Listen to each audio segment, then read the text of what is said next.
changes even when we're wrong. Remember that I told you I found my way back home.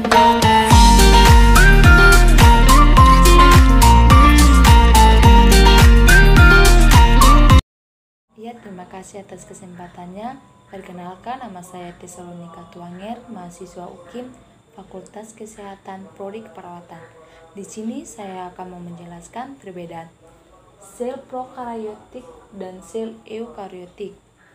Yang pertama, sel prokaryotik yaitu tidak memiliki membran inti sel, sedangkan sel eukaryotik yaitu memiliki membran sel. Sel prokaryotik memiliki 9 bagian. Yang pertama ada pili. Pili sebagai tempat masuknya materi genetika selama perkawinan. Yang kedua ada plasmid. Plasmid membawa sifat lumensial dari DNA. Yang ketiga ribosom, yaitu tempat berlangsungnya sintesis protein.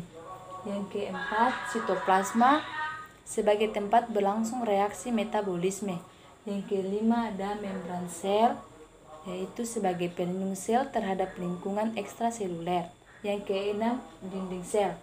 Dinding sel memberi bentuk dan melindungi organel internal.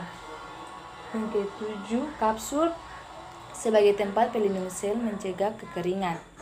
Yang kedelapan, nukleus, yaitu sebagai pengendali seluruh kegiatan sel. Yang kesembilan, flagellum, yaitu sebagai alat gerak sel. Ya, kita masuk pada sel eukaryotik, terbagi menjadi 12 bagian. Yang pertama ada membran sel, sebagai mengatur zat keluar masuk ke dalam sel. Yang kedua sitoplasma, sebagai tempat terjadinya metabolisme sel.